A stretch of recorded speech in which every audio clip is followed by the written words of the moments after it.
So Cleveland tonight lit up in 49ers colors. Look at that. Gold, red. I guess to the victor go the spoils. Spoiler alert. The Cavs played tonight, and I think the Cavs have similar colors to the 49ers. That's the Cleveland Cavs, the basketball team. I think they lost to Boston just down the street here from the hotel. Everything's downtown here in Cleveland. Anyway, I thought it was cool that it was all lit up in 49ers colors, especially since the 49ers put on a performance deserving of having a building in Cleveland lit up for them. Remember when I put this up onto the screen over the course of the past few weeks? And I said that the 49ers, if they want to enter Super Bowl contention, they've got to follow the orange track. Maybe the blue track would allow them to upset some teams in the playoffs, but the orange track is what it truly has to be about for the 49ers if they want to thrust themselves in there to have a legitimate week-in, week-out shot against the big boys of the NFL in this league of parity. Well, the 49ers over the past 3 weeks, ever since Brock Purdy has returned, have been following the orange track. I mean, we have 3 straight good defensive performances to analyze now for the 49ers. And of course, they've got this guy back. And that's what the article up on the San Francisco Standard's all about. How Brock Purdy smiled and danced his way past Myles Garrett and the NFL's top D line. It is up on the San Francisco Standard. The article is also in the description of this article. So the article link is in the description of this video. You should go check it out.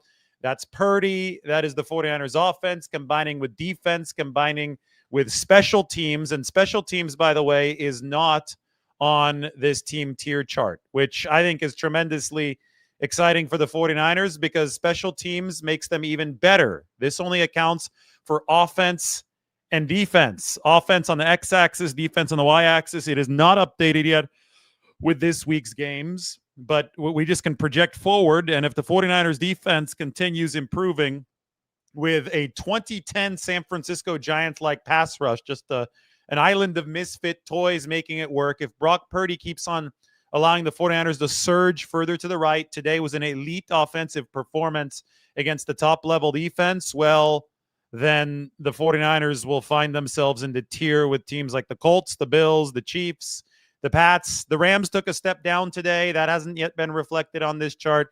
Matthew Stafford turned the ball over 3 times against Carolina. I speak to you right now as Sunday Night Football has not yet finished. I know that I normally wait for the game to end, but Jake Moody had different ideas. How about this irony? On the day that the 49ers played at Cleveland, Deebo Samuel and Jake Moody combined in the clutch to help force overtime in an NFL game. Obviously, that overtime has nothing to do with the 49ers, but Moody just hit the game-tying field goal. Denver is playing Washington. I've got the game on. I'm sure a lot of you might have the game on as well. We'll probably get a flood of viewers after this game ends. Denver has the ball first in overtime. That is 9-2 Denver, trying to become the second NFL team with 10 wins this season. The only other team with 10 wins, or the only team right now with 10 wins, are the New England Patriots. The 49ers, meanwhile, have 9 wins. They've improved to 9-4. And wouldn't you look here, San Francisco has the most wins in the entire NFC. This is wacky, by the way. They're tied with the Bears, who have 9 wins. They're 9-3. They're tied with the Rams, who also have 9 wins at 9-3. Those are the 1 and the 2 seeds in the NFC. The 49ers, despite having the same amount of wins, just one more loss at 9-4, are the number 7 seed right now. So the final potential playoff qualifier, if the season ended today, Chicago would be that 1 seed. The Rams would be the 2, and the 49ers would be down at the 7. The 49ers would actually head to SoFi for what would be a home playoff game. They'd have the majority of the crowd down in Inglewood for a wild card game against the Rams. Now, obviously, the season isn't ending today. There's an imbalanced amount of games between all these teams. But just the sheer fact that the 49ers have the most wins in the NFC, despite missing Brock Purdy for a month and a half, despite not having Brandon Ayuk all season, despite losing Nick Bosa to a torn ACL in week 3, despite losing Fred Warner to a fractured and dislocated ankle in week 6, despite losing their first-round pick in this 2025 draft, Michael Williams, despite putting the most money of any team in the NFL on injured reserve, the fact that the 49ers have the most wins in the NFC, again, here is visual proof again, that, you could either say it's a pure miracle, you could say that it is tremendous performance at the margins, clutch performance at the margins by the 49ers depth, or you can say that it is a masterclass in coaching and front office execution through the trade market, or you can say it's a combination of all those things, but you have to pick at least one of those. And I think you have to pick a multitude of those things. And I think that multiple things are true at once for the 49ers. We can go through how they've gotten to this position at their well-earned bye week, but most of it is going to start with Kyle Shanahan, Robert Saleh, and Brant Boyer. That's the three-headed monster on top of the 49ers power structure. I mean, those guys are legendary at this point. 9-4 for this team, given all the losses that I just read. Well, yes, that is absolutely special. The Broncos have driven all the way down the field to the 5-yard line of Washington. They're very close to scoring, and they just have scored. Touchdown, Denver. They run it in. So Washington is going to have a chance to rebut, but they better capitalize on this chance to rebut because they only have one opportunity in this game. Those new overtime rules from a few years ago make it that you can't walk off with an opening offensive touchdown, but Washington's defense just got absolutely shredded by Denver's offense. So I'll keep an eye on that. There's not going to be a Jake Moody field goal attempt on this next drive because the Commanders need to actually score a touchdown. There may be a Jake Moody extra point attempt to prolong the game, but more eyes should actually be on Deebo Samuel if we're going to be looking at ex-49ers. So I have the game on right now. It is snowing outside here in Cleveland. In fact, it just started snowing again about an hour ago. I thought that I transferred the video to my computer. I don't think that I did. I wanted to show you video of the snow outside in Cleveland. Maybe it's just out of order here. I've got so many files open on this computer right now that it's hard to keep track of some of the stuff coming in. So I don't know if I'm going to be able to send you a Cleveland snowing video or not. Maybe I've got to go back to my phone to make sure that that happens. Although there was so much good stuff today from the post-game press conference, including this, which ties directly into my article on Brock Purdy and dancing. I mean, I've always been able to Dougie, but I haven't really just done it, publicly. And so, my wife, she could tell you actually, like, I annoy her in the kitchen and all that kind of thing. So that's where I got my practice. But I told the team, said if we're scoring, we're gonna have some fun, and I'm gonna hit the Dougie. So I got an op to do it, so I did it. What was the play call, Brock, and how often did you practice that? It was really just read the guy on the end of the line of scrimmage, and if he crashes, pull it in that situation. And we had practiced it this week for sure. And so anyways, it happened, and once I got in the end zone, I was there by myself for a little bit, and I was like, all right, I'm gonna Dougie. Dougie for Brock Purdy, who thoroughly outplayed Shedeur Sanders today. I know a lot of the national media wants to talk about Shedeur Sanders. He's got very, very bad numbers through the start of his NFL career. That's a yikes for me because, as we know, the 49ers defense is playing much better and is finding ways to string things together, but they have not been a world-beating unit this year. They were not a world-beating unit on the drive today where we saw the Cleveland Browns able to run efficiently 9 times in a row. If as a quarterback, and I don't care if you're a rookie or a veteran, I don't care who you are, if you're in an NFL uniform and you can't see decent success in a game where your team can successfully run the ball 9 times in a row. I mean, the Browns took as much pressure as humanly possible off of Shedeur Sanders. If you can't see better success than this, red is bad, green is good, that's tough. I don't know if the future prospects are all too great for Shedeur Sanders. I mean, consider the fact that the 49ers won this game by 18 points. So Brock Purdy's team won this game by 18 points, despite the fact that Shedeur Sanders' team definitely had the better defense in this game. But what Purdy was able to do is overcome all of those disadvantages. One of the biggest disadvantages that he was dealt was that Cleveland, this is one of the great pass rushes in the game. I think the best defensive line in football. They put up their best pressure rate, 58%. So on 58% of snaps, they pressured Brock Purdy. The Browns put up their best pressure rate in 3 years, and they've had Myles Garrett for all of the past 3 years. On paper, you would think that's going to be a lot of sacks. Against the average quarterback, it would have been a lot of sacks. The Browns entered this game with 42 sacks on the year, the second most in football. The only team with more is playing right now, the Denver Broncos against Washington. The Broncos trying to close the game out, but Washington is across midfield, so we'll see what Marcus Mariota has in the tank. Anyway, 58% pressure rate for the Browns turned into only 1 sack against Brock Purdy. One of the best ways we can measure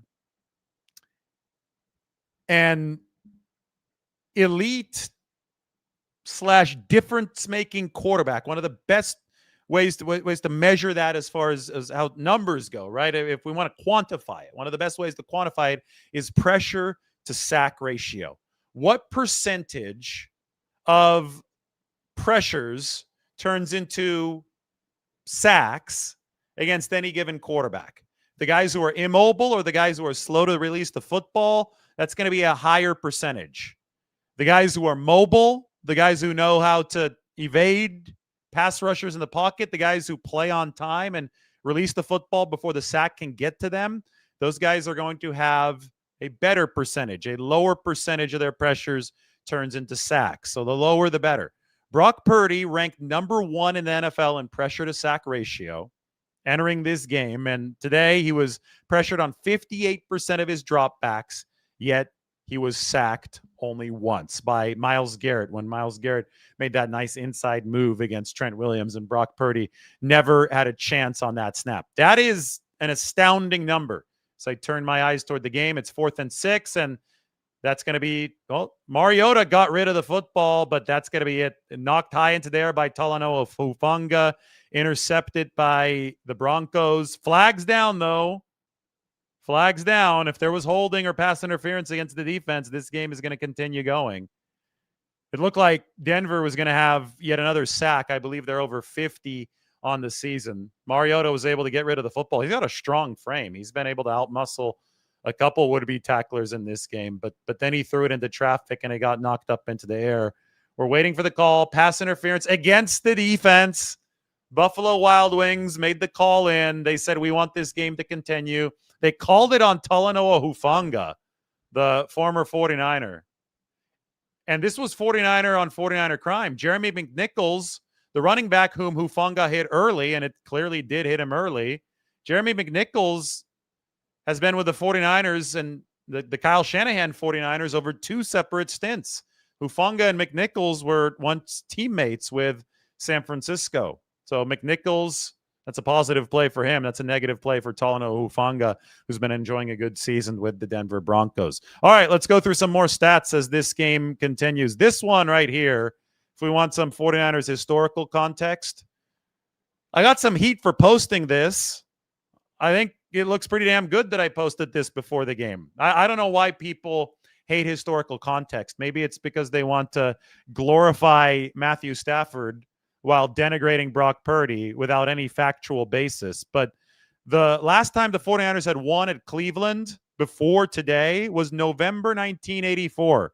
November 11th, to be exact, of 1984, when they beat the Browns 41-7 the week after Joe Montana threw 4 interceptions in a win at home.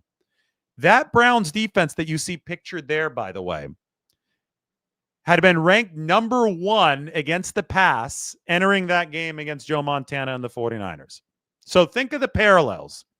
This Browns defense considered one of the top units, definitely the top defensive line in the league. This 49ers offense coming off a win but a game in which Brock Purdy threw multiple interceptions, 3 to be exact, against the Carolina Panthers. Those parameters matched. From 1984, they matched here in 2025. And the 49ers, just like they did in 1984, won in a blowout. Now, if the parallels hold, those of you who study your history should know that in 1984, the 49ers won the Super Bowl at Stanford Stadium. By the way, touchdown Washington. So Jake Moody's about to come on for an extra point to try to tie the game. Although there is a flag, it is holding against the offense. So Jake Moody is not going to come on for an extra point. It looked like Terry McLaurin had caught the game-tying touchdown, or at least the one to set up that Moody extra point in overtime. But Josh Connerly Jr., who's the Oregon product, a rookie tackle, guilty of holding against Nick Bonito, and looks like it was a solid call because he did indeed hold Nick Bonito. So that's going to nullify the play and set up a 3rd and long. That was 3rd and shorter for the Commanders. Now they got 3rd and long. Time elapsing relatively quickly in overtime, only 3:58 to go. So we're 3 minutes, 58 seconds from a tie if Washington can find a way to score. I'm watching the 3rd and 14 play, and I've just seen Deebo Samuel catch it, and he's down at the 1-yard line. Oh, my goodness. This is a 49ers extravaganza. Marcus Mariota, go ball to Deebo Samuel, got behind the corner, made the catch. It looked like he might be on his way to set up that Jake Moody potential game-tying extra point. He didn't make it quite that far. He's down at about the 1-yard line. No flags on the field. So over the course of the past couple minutes, we've seen a Talanoa Hufanga play extend this game. That was pass interference. And now we've just watched Deebo Samuel with a massive reception for Washington all the way down to the 1-yard line. Great throw from Mariota. Great route from Deebo Samuel. Beat Moss, the cornerback there on the far side, and Washington is in business. This is fun. We get to keep track of the ex-49ers, and we get to talk about the current 49ers. And, one of the ex-49ers we're talking about was Joe Montana. Deebo still follows me on Twitter, and every once in a while he'll like a tweet. He's definitely still keeping up on his brothers from San Francisco. And, the 49ers are tied to the Commanders in many ways. Adam Peters is the general manager of Washington. So it's been fun over the past couple of years to keep track of that Washington team. So they're saying that Deebo Samuel was down at the 2. And the first down run for Washington gets stuffed. All right, I want this graphic up on the screen as we go back to 49ers-Browns. This is my favorite pass rushing graphic after each game. Look over here on the left, Clelin Ferrell. I mean, every single week, it seems to be a different 49ers pass rusher doing an elite job constricting the pocket. And sometimes multiple 49ers pass rushers doing that. I say that I'm getting 2010 San Francisco Giants vibes from this defensive line because it seems to be a different guy every single week delivering a plus pass rushing performance to lead the unit. Today, it was about Clelin Ferrell's 2 sacks, but it wasn't just that for the 49ers. Keon White, whom San Francisco added a week before the trade deadline, had a 28.6% pressure rate. That means that he had 21 pass rushes and 28.6% of the time, so 6 times out of 21, he got to the quarterback and affected the play. Now, there was only 1 sack, and you could see exactly where that sack was. He's highlighted here in blue on the GPS, but as you can tell, it came when he was lined up on the inside. Zach Ertz just dropped the 3rd down pass in the end zone. It would have been a tough catch, but he's dropped a couple tough catches. The veteran out of Stanford, speaking of blasts from the past and connections to the Bay Area, he's from the East Bay. I mean, that's one that he should have held on to. And he was covered by Talanoa Hufanga on the play. Man, what a bonanza we're getting to watch here. I'm going to put this pass rushing chart back on in a second. We have another climactic play of this game So I think we should tune back in. It's 27-20 Denver. Washington has the ball at Denver's 4-yard line, and now there's a timeout called by Washington. So we got a little time to go back and talk about Keion White. He is as advertised. This guy came over from the New England Patriots and had been a very good interior pass rusher, kind of like a Charles Omenihu, kind of like a Yetur Gross-Matos for the Patriots back in their old system before the Mike Vrabel era. And he had generated most of his pressure when lined up as defensive tackle on the inside in pass rushing situations, getting to work against offensive guards. Keion White's athleticism was too much for offensive guards to handle.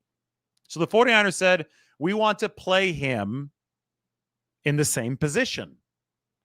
We want to get in positions where we have an opportunity to line Keion White up as a defensive tackle, the same way that he had been a defensive tackle in his previous stop at New England in those pass rushing situations. Quick break. It is now 4th down coming out of the timeout. Game is on the line. Shotgun for Mariota. Touchdown, Terry McLaurin. That should bring Jake Moody back out. And no, they're going for 2. They're not going to leave this up to Jake Moody. All right. So now we really have to strap in. Terry McLaurin on the slant pattern. This Denver defense, one of the best in the league, has not been quite good enough to close out this football game. A couple scores from Washington with their backs up against the wall in the 4th quarter and here in overtime. And now they're going for 2, down 27-26. And this is a chance for Washington to win the game. If they really don't have a lot to lose, they're 3-8. This Washington team is not going to make the playoffs. I respect the decision from Dan Quinn to go for 2. Denver, meanwhile, is 9-2. I mean, we can look at some of the implications of this game if we want to take a look at the standings. 49ers have the most wins in the NFC. Denver has a chance to match New England at the top of the AFC. They have a chance to move from 9-2 to 10-2, but they have to stop this 2-point conversion. So the game was on Jake Moody's shoulders to end regulation. Now the Washington Commanders are going to put the game on Marcus Mariota's shoulders. We'll see if Deebo Samuel might score the game-winning 2-point conversion. Jeremy McNichols is also out there for Washington. That's the former 49ers running back. Mariota's going to pass, and it's batted down. That is it. Denver has won the football game. What a game. And you've got to love the fact that the Commanders put everything on the line at the end of this game. You got to love the fact that they didn't send the kicker out there and essentially put themselves in a position where the tie was the best possible outcome. They rolled the dice. It didn't work. They dropped the 3-9. Denver joins New England as the only other 2-win team, a 10-win team in the entire NFL. And the 49ers are 1 game behind or 1 win behind Denver, although they're on the other side of the bracket in the NFC. It was Nick Bonito, 15, elite edge rusher. 49ers saw him in training camp when the Broncos and the 49ers went through those joint practices. Nick Bonito on the pass rush with the pass breakup. It looked like Denver had the right play schemed against Washington, 27-26. That was fun. We can go back to the standings now. Denver improves to 10-2. On the other side, the 49ers, this is one of the great twists that I've ever seen. San Francisco, 9 wins, the same amount as the 7 seed as the top 2 seeds in the NFC.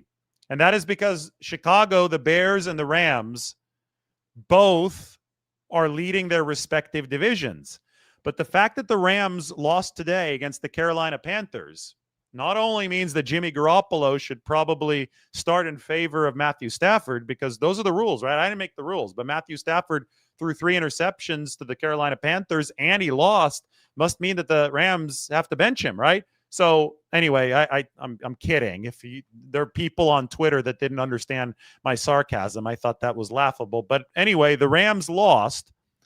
The Rams are now within striking distance of the 49ers. LA still has to head to Seattle later this year. So, I mean, you look at this setup, the 49ers are almost certainly going to be 10-4 after they play the Tennessee Titans.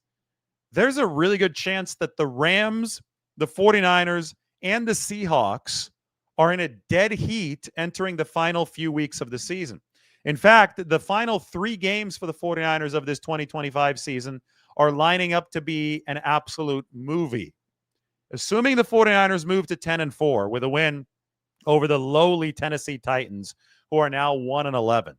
Assuming that happens for San Francisco, their final 3 games are going to be at the Colts, who are 8-4, versus the Chicago Bears, and now we're moving to the NFC. The Bears are currently the number 1 seed, 9-3, and then at home versus the Seattle Seahawks, who are also 9-3.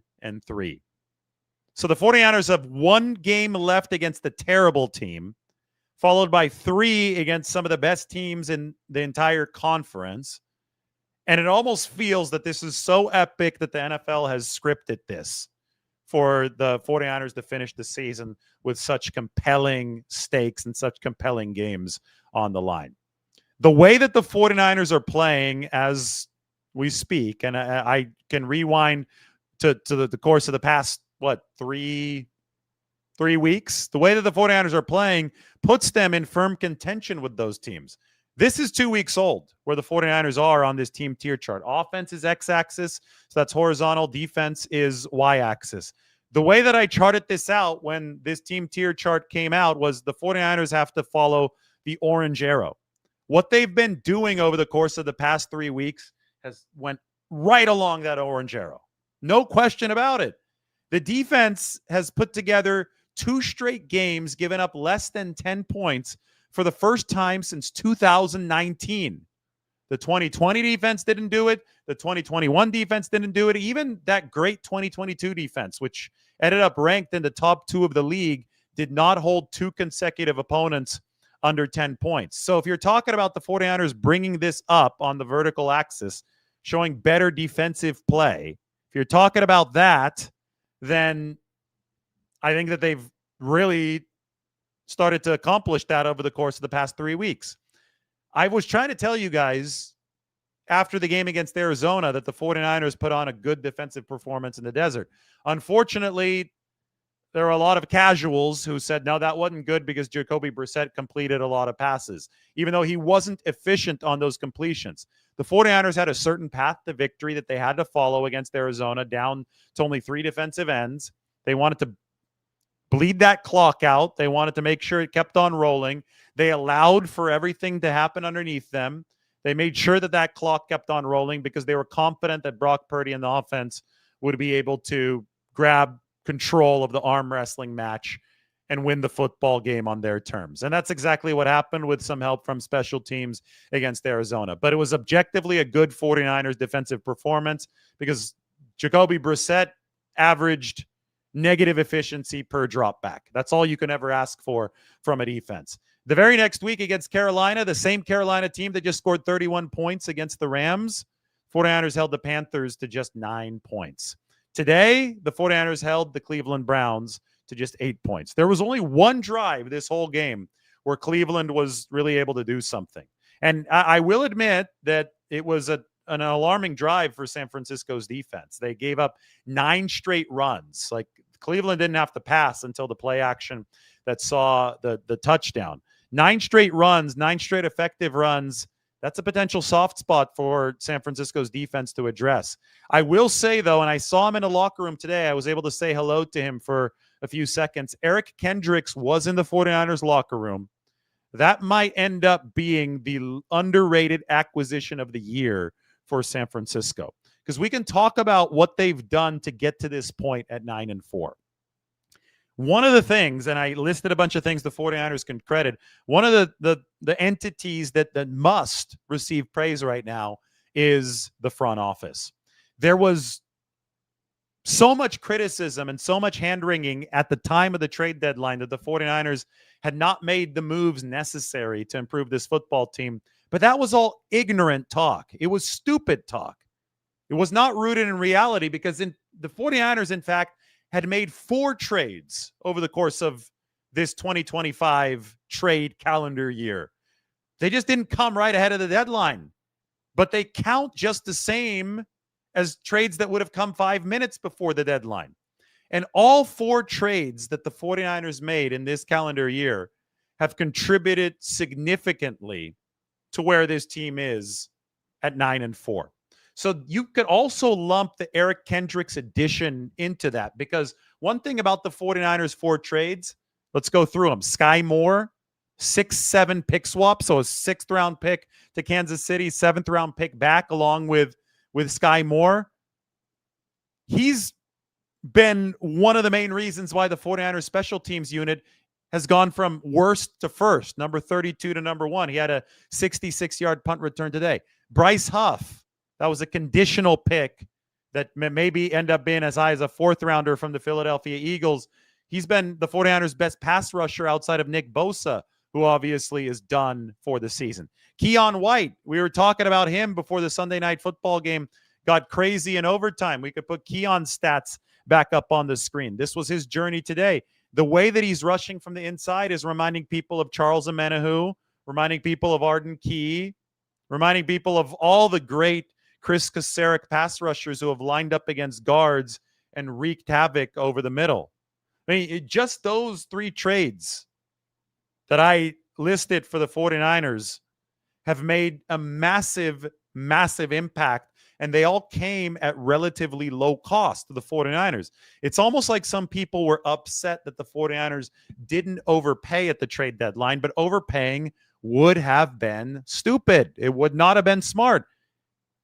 Business 101 says that you should try to get good prices so that you can keep yourself as economically viable and competitive in the long term as possible. And when we look at the cheap prices with which the 49ers acquired the guys that I just talked about, like Sky Moore, the 6-7 pick swap, like Keon White, that was also, I think that was a 6-7 pick swap as well, with a conditional 7th rounder being part of that with New England, depending on how long Keon White is active for. And he's already been active for 4 games. Who else is there? Bryce Huff. That's also a conditional pick, depending on how many sacks he reaches with the 49ers. Cleveland Farrell added to the team a week ahead of the trade deadline for free because he wasn't on the trade market. And now Eric Kendricks added to the 49ers practice squad for free because he wasn't with another team, so they didn't have to trade for him. I mean, you're going through all of these additions, most of them on the defensive side of the ball, all of them affecting either defense or special teams, the 2 phases of the game that needed the most help for the 49ers. All of them have been cost-efficient, major shots in the arm for the 49ers that are huge parts of the reason why this team is 9-4 despite all of the injuries. So all the people who sat back and said that the 49ers didn't do anything at the trade deadline can all wallow in how wrong they were at this point, because the 49ers did a ton over the course of the entire trade season that is paying off in a very positive way right now.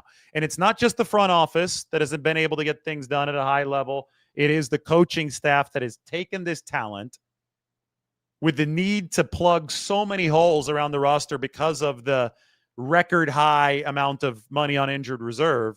They found a way to make it work, whether it be Mac Jones at quarterback, Connor Colby, a rookie at left guard, a band of misfit toys along the entire defensive line. No Fred Warner at linebacker. I mean, that's probably the latest challenge that the 49ers are going to have to grapple with, because that linebacker position today during the long Cleveland drive, it was an issue. They're not firing the way that they want to be firing against the run when they are struggling without Fred Warner and without Tatum Bethune. I think that's where Eric Kendricks might be able to help the most. He had 138 tackles for Dallas last year. But regardless of wherever the 49ers have needed the slack to be picked up, they have picked up enough slack to have the most wins in the NFC.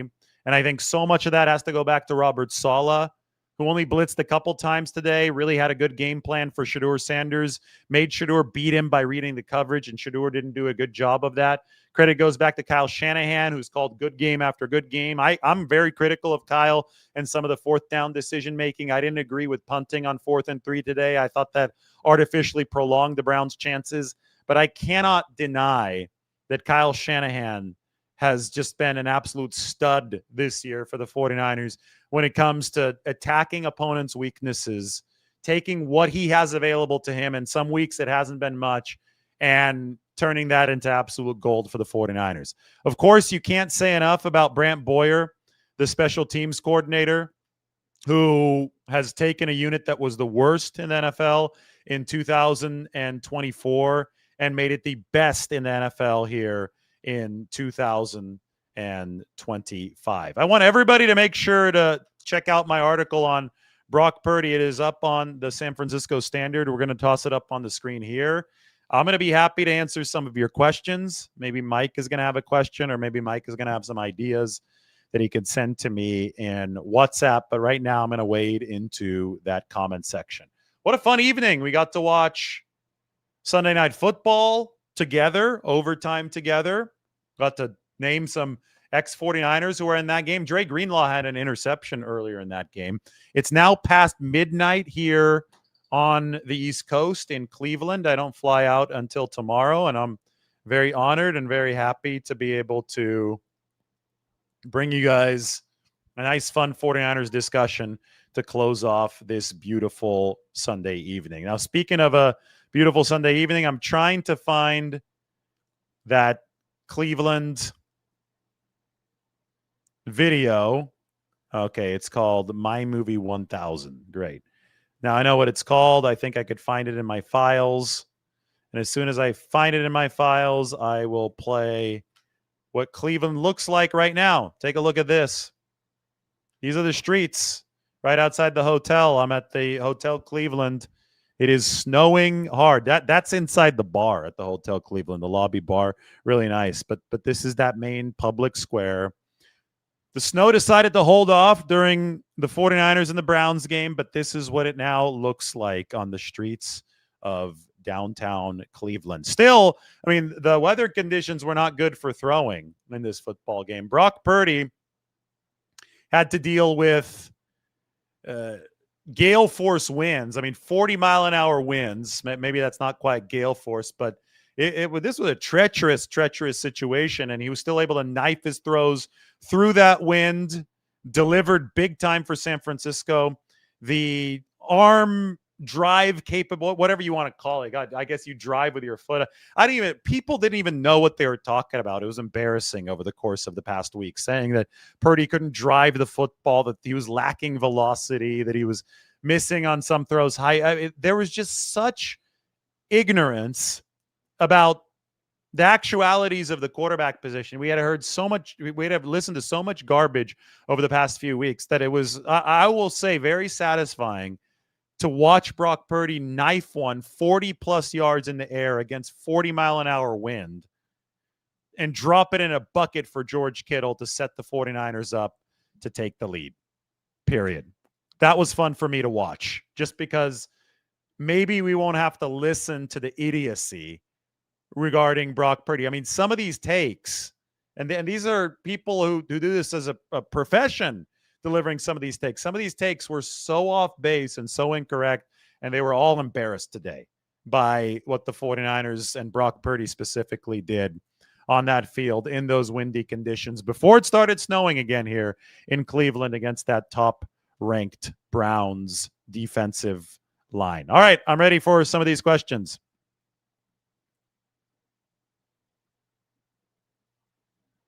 Purdy is always going to get unjust hate. Well, I'll continue to be the one that's correct about Brock Purdy. I think that it's been very good for my career here over the course of the past couple of years. It's given me a lot of credibility. I don't know why so many others are willing to lose their credibility over this, but they've lost it on a week-by-week basis. Like I joked online on Twitter today, it seems like people have been wrong about Brock Purdy 36 times. It's like, fine, you want to be wrong a 37th time? Be my guest next week.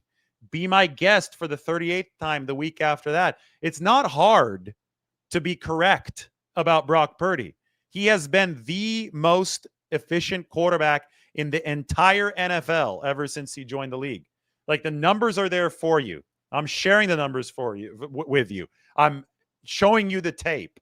We're going through the details of what makes Brock Purdy so damn good.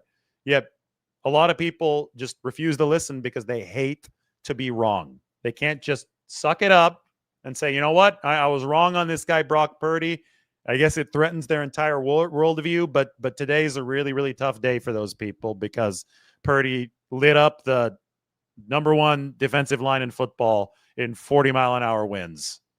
I mean, there's not much else. He played a flawless game. The amount of times that he threw that football away today without forcing the ball downfield, every single one of those throwaways perfectly calculated. There never was a ball put in harm's way today, and that's a Cleveland defense that's designed to force throws into harm's way. 49ers didn't have a run game today. They averaged 2.5 yards per carry. That's understandable because the Browns are damn good on defense. Well, despite that, Brock Purdy was still extremely, extremely efficient. You know, there's a stat here that I really, really like, and I'm going to find it and get it up on this screen for you.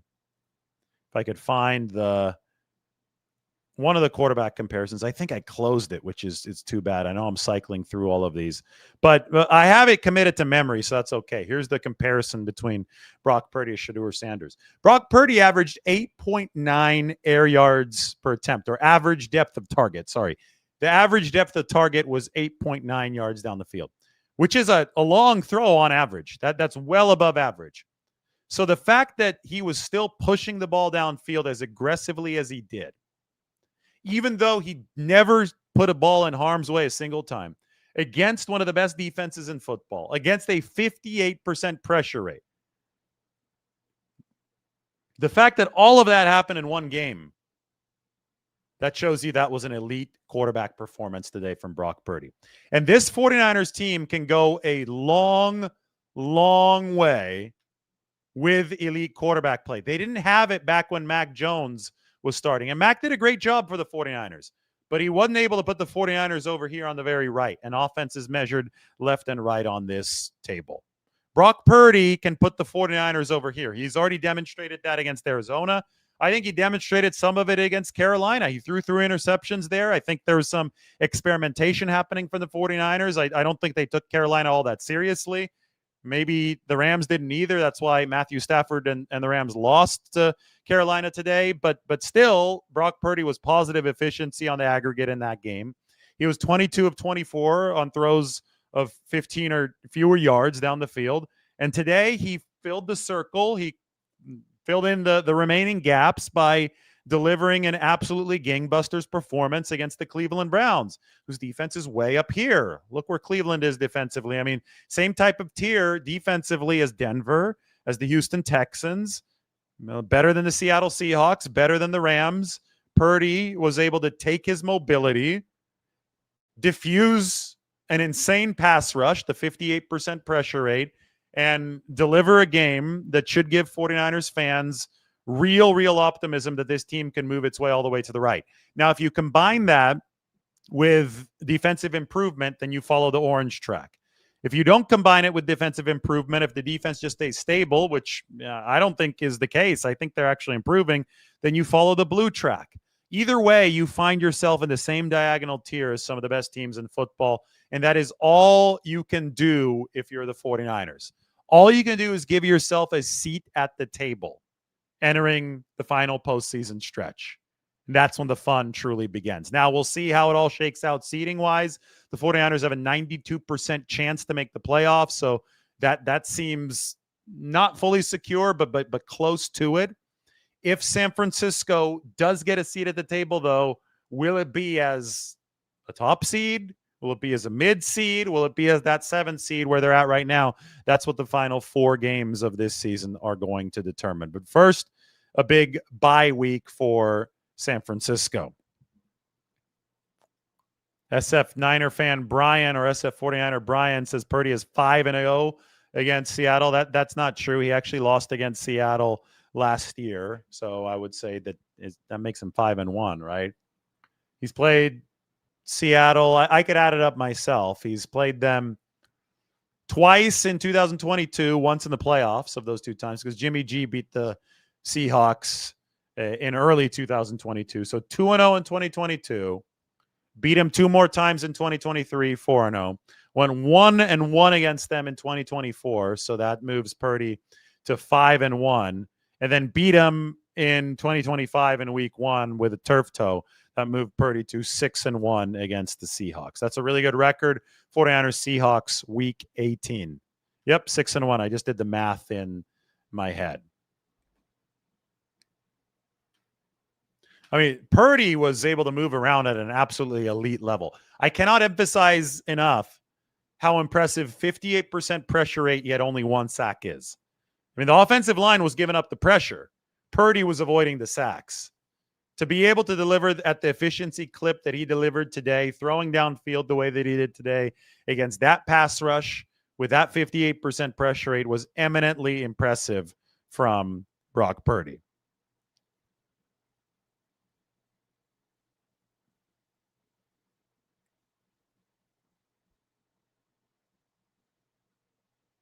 Yep. Saying that Purdy is better than Mac Jones is not hating on Mac Jones. That Mac Jones was really good for the 49ers, but we look at him within a QB2 context. Brock Purdy is elite. There's no question about it anymore amongst anyone who knows what they're talking about in this game. There are casuals who don't know what they're talking about, and they're going to try to pile on Brock Purdy with every incompletion or every interception that he throws. But those same people cannot be taken seriously because they don't hold the same energy for Matthew Stafford or any other quarterback, really. Lamar Jackson was a turnover machine the other day. If you do not apply the same standards of evaluation for every single NFL quarterback, you are delivering clown analysis. Simple enough. And Brock Purdy, for whatever reason, has had to deal with different standards across most of the media, but it doesn't happen here. Here we're objective. Here we apply the same standards to Brock Purdy as the statistics say that should be applied. Like here, it's facts matter a whole lot more than feelings. That's what ultimately matters to me. I'm not going to make an emotional analysis of Brock Purdy or other NFL quarterbacks. I'm going to look at the facts. I'm going to look at the production. I'm going to look at the tape. I'm going to marry all those things together, and I'm going to tell you that Brock Purdy has been the most efficient quarterback in the NFL ever since he entered the league in 2022. And that's what actually matters. That's translated to the win-loss record on the field. And on days like today, I feel a lot of people's brains are broken because their feelings are hurt that Matthew Stafford could turn the ball over 3 times yet not be able to win the game with his Rams teammates the way that Brock Purdy was able to overcome his 3 giveaways against that same Carolina Panthers team just 6 days ago. So the Panthers on a short week beat the Rams today. On a short week, they forced 3 giveaways from Matthew Stafford. So it is fascinating stuff. A fascinating look into human psychology as well. Mike says the Colts might be coming down to earth with Daniel Jones having a hairline fracture in his leg. The Colts did not look nearly as good today when they faced a top-shelf Houston Texans defense. That's the same defense that gave Mac Jones a whole heck of a lot of trouble. Today, the 49ers had Brock Purdy's elusiveness. You wonder what that would have looked like against the Houston Texans. Definitely would have made the 49ers more competitive offensively in that game. But you can see why having a quarterback who can perform out of structure is so damn important at this level. Juszczyk's injury, rib injury. You guys know what that probably means, right? Rib injury. We heard it with Jauan Jennings, but Jennings was able to keep on playing through the rib injury. I think that Kyle Juszczyk is going to be able to keep on playing for the 49ers through his rib injury moving forward. It just might take some pain-killing injections. That's what it took for Jauan Jennings over the course of a few weeks. He's now much healthier. Congratulations to him. Caught a big touchdown for San Francisco today. When did Jennings turn into Larry Bird? Jennings has been like this his whole career.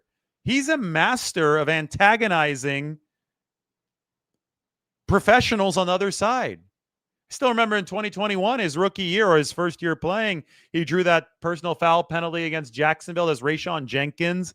Jennings has been doing this every year. He is a professional troll out on the football field, and I mean that in a complimentary fashion. Whatever he tells these guys to draw their ire and then get penalties out of them, get fines out of them, get suspensions out of them, it gives the 49ers a competitive advantage.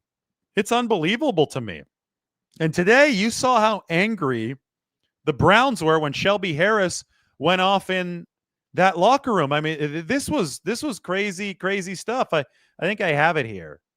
Yep, I have Shelby Harris on Jauan Jennings. Let's have a listen in. Look how mad Jauan Jennings made the Cleveland Browns defensive tackle. Oh, and I want that known. Like, I see why he got punched in the nuts, because that's some, like, he says some things that you should not say to another man ever, but like, I don't respect it because you say he's a hoe, and I want that known. Like, I see why he got punched in the nuts, because that's some, like, he says some things that you should not say to another man ever, but like, I don't respect it because you say that, then run behind your O-line. That's some real soft shit, and I want that known. I see exactly why they punched in the nuts. I'm surprised nobody punched him in the jaw yet. That's a grown man that's really, really upset. Like, really upset. Like, at least half an hour after the game. It's not a really good look for Shelby Harris. I mean, if words are upsetting you that much out on the football field, I mean, that's Jauan Jennings has a talent, and you know, he's the guy that you love to have on your team, but you hate if he's on the other team. 49ers love that he's on their team. People say a lot of the same things about Draymond Green. People said a lot of the same things about Dre Greenlaw, who had an interception for the Broncos tonight. I think you just got to tip your cap to Jauan Jennings because he is very, very good at inciting uncontrollable anger from opposing players, and that ends up helping the 49ers. Thank you here. All super chats are appreciated. Nick says, if the Lions beat LA and 4 days later the Seahawks beat LA on Thursday Night Football in Seattle, and Seattle loses to anyone and the 49ers in Week 18, the 49ers win the division by going 3-1. All right, that makes my head hurt, but it sounds interesting. There are a lot of big games coming up over the final 4 weeks. The local news are on. I'm about to watch Shedeur Sanders just get skunked by the 49ers. I've got to go because my computer's already out of battery or almost out of it, and I'm going to have to plug it in. We'll talk to everybody very soon. Thanks for watching. We will see you tomorrow morning.